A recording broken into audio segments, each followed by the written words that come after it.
So I'm Martha Hall-Finley. I am the Director of the School of Public Policy at the University of Calgary. I've been in role for about 8 months now, and I have to say, when we were first approached and first had conversations about doing this summit with the government of Alberta, the team at the school said, and I'm still relatively new, right? The team at the school kind of went, middle of October? We were a bit hesitant, not gonna lie, and I have to say, we're so thrilled. We're so thrilled that all of you came.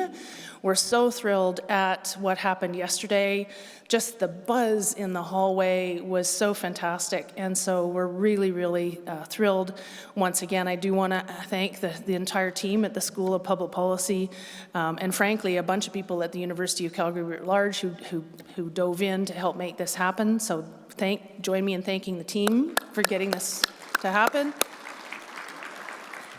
And of course, a tremendous thank you to the government of Alberta. This wouldn't have happened without the government of Alberta as well. So a round of applause for the government. Thank you. And we will hear more from Minister Jones in a little bit. But first, have to, do the first things for me as the School of Public Policy. Our territorial acknowledgement, the University of Calgary, located in the heart of southern Alberta, acknowledges and pays tribute to the traditional territories of the people of Treaty 7, which include the Blackfoot Confederacy, comprised of the Siksika, the Piikani, and the Kainai First Nations, the Tsuut'ina First Nation, and the Stoney Nakoda, including Chiniki, Bearspaw, and Goodstoney First Nation. Calgary is also home to the Métis Nation of Alberta, Districts 5 and 6. So, big welcome this morning. We had a very full day yesterday. Wonderful to see so many of you back here this morning. This is fantastic. Very grateful, of course, as I said, to the government of Alberta. Minister Horner, who's also president of Treasury Board, needless to say, had something to do with helping fund this. So a shout out to Minister Horner. We have, in case you hadn't noticed, we have over 700 registrations for this. We have over 70 speakers, panelists, experts. We heard some great conversations. One of the recurring themes from yesterday were people coming up to me and various members of the team saying, oh, just some fantastic conversations at that panel. I wish that one had gone longer. Some of the hallway conversations have been fantastic, and that's a real testament to a successful conference, and I'm really, really pleased. So thank you to all of the panelists and speakers who've come. Thank you to all of you. One note I will say, the speakers are aware of this, but when you have a conference and you can thank speakers by giving them a branded pen or a water bottle, we decided that there's probably too much of that already. And so we decided to thank all of our speakers with a commitment to contribute to 2 what we call studentships. And they will be awarded to 2 students who put together a proposal for particular work on productivity. And so it's sort of like a scholarship, but not quite. It's a studentship. That's our way of thanking all of the speakers and panelists. And so I hope that actually builds on all of the conversations and the commentary that our speakers and panelists have been able to provide. So thank you again. We're definitely looking forward to listening to Dr. Ira Kalish, who is the Global Chief Economist for Deloitte Touche Tohmatsu. That's going to be very interesting. He flew in last night and is flying out this afternoon, so incredibly grateful for it's not easy to do. And so, especially sometimes Calgary is a little harder to get to from places, so very grateful for that. I talked a little bit yesterday about the School of Public Policy and what this means to us. As I said, I've only been in role for less than a year, but it's such an exciting time for the school. This event is actually the launch of our Center for Economic Growth and Prosperity, led by Dr. Trevor Tombe. The idea of centers has been evolving at the school for a while. We have the Simpson Center for Ag and Ag Food Policy. Realized that it turned out to be an interesting approach to how we focus on various areas of policy. So stay tuned. We will be launching our other centers. Not a huge deviation from the areas of focus that we've had at the school, but I think this will really allow focus. So we will have, in addition to the Simpson Center for Agriculture and Ag Food Policy, in addition to the Center for Economic Growth and Prosperity, we will have the Center for Energy Policy. Obviously, we're in Calgary, Alberta, Canada. We will have our Center for Social and Health Policy, Center for International Policy, which will include, of course, because of being Canada, significant focus on trade. And I'm actually very excited about an addition that we're making to the School of Public Policy's focus, and that's what will be our new Centre for Canadian Governance. And I have to say, a highlight for me yesterday was being up here having a conversation with ministers of finance from 4 provinces, 2 territories at least, and the discussion was, we need to get together more. This is fantastic. We need to have more conversations. I don't know if you noticed, but internal trade barriers came up 18 times yesterday as a real problem for the country and productivity. The only way, you heard John Manley say, stay in your lane. The only people who are going to solve interprovincial trade barriers are the provinces. The opportunity to really get more of that going through our Centre for Canadian Governance is very exciting for me. Anyway, as I said, stay tuned. This is really our ability to launch this new vision. And just so I don't forget, also for productivity, and I mentioned this yesterday, but this summit is actually the launch of what will be a year-long cross-Canada productivity initiative. We're very excited about that. We already have significant meetings set up in Ottawa in, I just realized, like 10 days. It's all happening very fast, but we're very, very excited about what that will mean in terms of really engaging the country in the discussions. And as I said yesterday a few times, not just in talking about the challenges of productivity, not even just talking about the potential solutions, but how do we actually implement those solutions. My job right now, however, is to introduce Deb Yedlin. You heard from Deb, those of you who were here yesterday, you heard from Deb yesterday in her moderating capacity.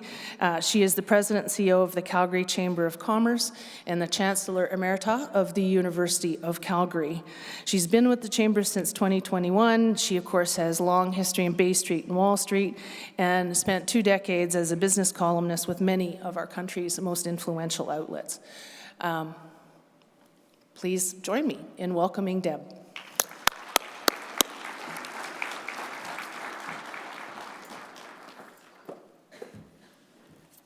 Thanks, Martha, and good morning, everyone. I am just so thrilled to see so many people here this morning. I never thought we'd have so many people interested in being part of a 2-day summit addressing economic productivity. I thought that was just reserved for economic nerds like myself. But here we are, back for day 2. And we're in Calgary. Yes, it's an energy capital, but it's also a city known for its risk-taking and entrepreneurial spirit. And we're at an event hosted by the University of Calgary School of Public Policy. Yes, we all know that. Now, the University of Calgary calls itself Canada's most entrepreneurial university, and it has a motto, start something. And judging from the buzz in the hallways after the panels and at the reception yesterday evening, I think it's safe to say, Martha, you and your team have indeed started something. I'm already looking forward to next year. At the Calgary Chamber, we are driven by a credo that we are better together, and this summit is a great example. Academia, government, and the private sector coming together to address one of Canada's most pressing issues.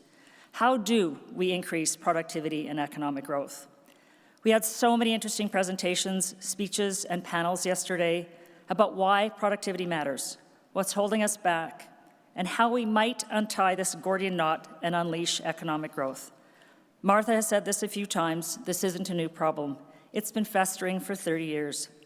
As a journalist, it was the question I always asked of the economists I interviewed, from Larry Summers to Alan Greenspan, Mark Carney, and Sherry Cooper. I always wanted to understand why Canada lagged the US on productivity.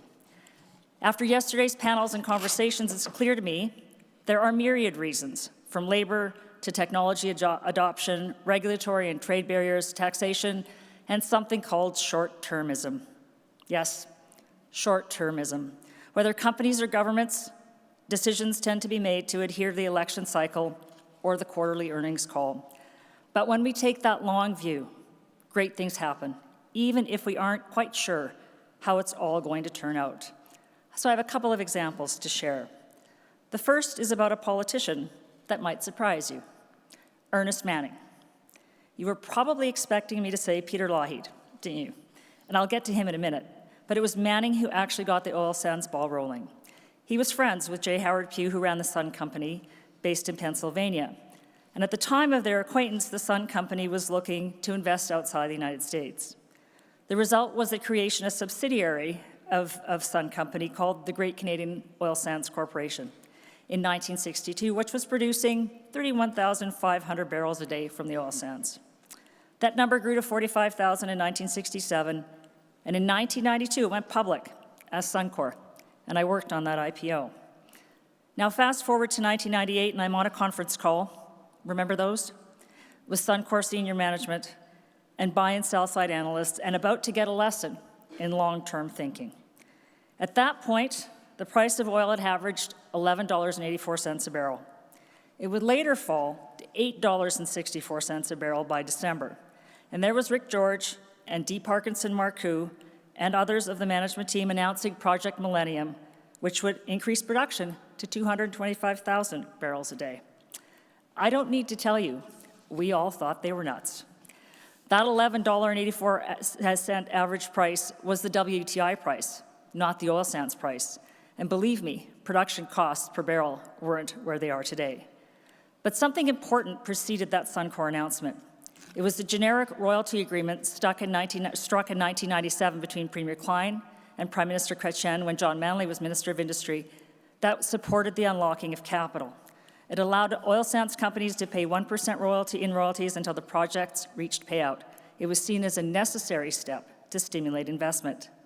Today, unfortunately, it's called a subsidy. But Project Millennium was followed by Voyager, and they arguably set the stage for the expansion of the oil sands, which now collectively produce 3.3 million barrels a day. It was a long-term bet on commodity prices, markets, the ability to increase production efficiency, and it paid off. And Suncor's production from the 31,500 barrels in 1962 averaged 746,000 last year. Now, we're often accused of not being able to scale companies. This is one of the things, why can't we scale companies? If we can grow our economy, increase productivity, let's look at scaling. But the oil sands and Canada and our energy sector, broadly speaking, stand as excellent examples that we do know how to scale. So where does Lougheed fit into the story? Well, he was a long-term thinker. He established AOSTRA, the Alberta Oil Sands Technology Research Authority, which developed the SAGD technology still used today and has been instrumental in unlocking the value of the in-situ reserves. His long-term vision arguably built the foundation for the economic success of this province. And he was also the premier who saved Syncrude. Syncrude was created as a consortium in 1971 with Imperial, ARCO, Gulf Canada, and the City Service Athabasca. In 1974, because of rising costs and the opportunity to invest elsewhere for better returns, we are hearing that now, ARCO withdrew 30% of its investment in Syncrude, and Lougheed, believing in the long-term value of the resource, struck a deal for the 30%. That included the federal government, the province of Alberta, and the government of Ontario all coming to the table. It was called the Winnipeg Agreement, and it's important. This is what the C.D. Howe Institute said about the deal. There is a constructive role to be played by governments as risk sharers in cases where there is a sense of national urgency of getting a project going. Given the economic benefits that have since accrued and will continue to accrue to the Alberta government, there is no question the role of government as risk sharer was the right road to take. Same holds true for the federal government's decision to buy the Trans Mountain Pipeline, which will stand as a legacy asset for this country. That project, which, yes, took far too long to build and cost too much, will contribute 0.25% to Canada's GDP, actually more than the province of British Columbia.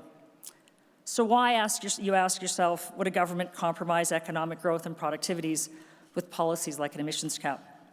When you have a productivity crisis like Canada does, you would think, as a government, you'd want to ensure the sector that is the most productive and critical to meeting your budgetary commitments, would not face impediments to growth. But I digress.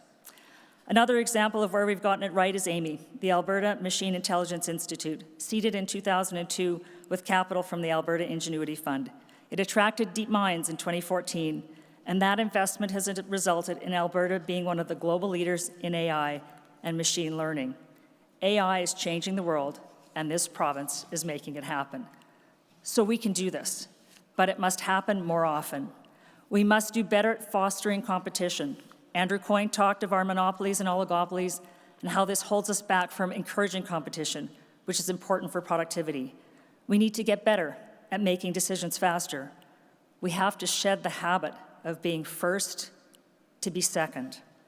Let's take the risk on new technologies. Let's see government tax credits put to use for early stage innovation that incent the private sector to support the startups and decrease barriers to entry. Maybe we have conditional loans to startups that are payable if the product is successful. Yes, there are countries who do that. And some of what holds us back is that we're held hostage by the mentality of this is the way we've always done it, so why change? But let me tell you something. In his book, Think Again, Adam Grant uses BlackBerry as one of his examples of what happens when you don't think again. When you're content to say, this is how we've always done things, you've lost the game. Think about that for a minute. BlackBerry changed the way we communicate, and now all we do is talk about how much we miss the keyboard. Right? So I know we're going to have some interesting sessions this morning, but before that, I just want to say a couple things. First of all, I'm here. The Premier is currently cutting the ribbon with Health Minister Adriana LaGrange on the $1.4 billion Calgary Cancer Centre, which will be the second largest integrated cancer center in North America after MD Anderson. This is game-changing for Alberta, and once again, a fantastic illustration of what happens when everybody comes together. The Alberta Cancer Foundation, the Alberta government, the University of Calgary, and philanthropy, which provided $293 million to make sure the doors open today. So this is a big win for Calgary, for Alberta, for Canada, and it also sets the stage for new innovation, treatment, prevention of cancer in this country. So I think this is something that I just wanted to make sure that we acknowledged it's a seminal shift today in healthcare in Alberta. Now, I'm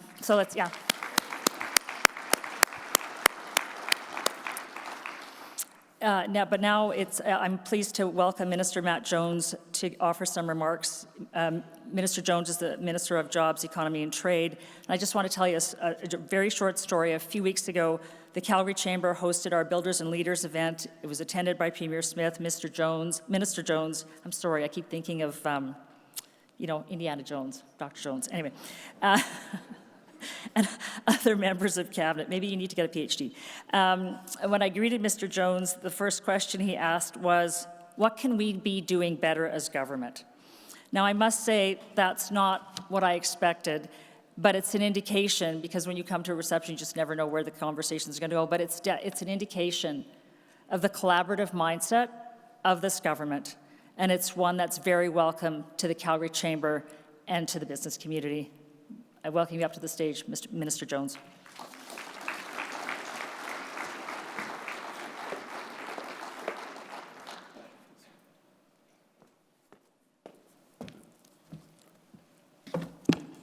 I think my first question was actually, where's the coffee?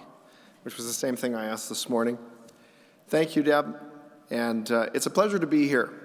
Yesterday I heard that the U.S. is on track to produce 50% more per person than Canada. And that concerned me. It concerned me so much I went home and I replaced my wife with a state-of-the-art manufacturing facility. And my kids have been making widgets all night. But it's a serious problem. Why does it matter? It matters because that's our quality of life. That's our competitiveness right there. So we've talked about many of the levers that we have, trade and labor mobility barriers. That's low-hanging fruit. Speeding up regulatory processes, we can do that at all levels of government. I've already had discussions with my federal counterparts and with our municipalities, and taxation. But it's going to be a lot of work, but I'm pleased to see that we have the right people in the room to address these problems. So I'm so glad that the Government of Alberta is able to play a role in bringing all of you together, the people with the breadth and depth of expertise required to make meaningful progress on the complex set of interrelated issues that determine our economic productivity. Today, we will be exploring the productivity and competitiveness challenges Canada faces through the lens of our nation's key business sectors. These discussions will cover a wide array of industries, including resource development, the manufacturing and construction sectors, and agriculture, telecommunications, and banking. Each of these sectors has their own productivity story, but what strikes me is how many of them also support the productivity of other sectors. I talked to a lot of companies considering investments in Alberta, investments that will boost our productivity and performance. And these conversations often focus on the availability of financing, cost of construction, proximity to services like telecommunications.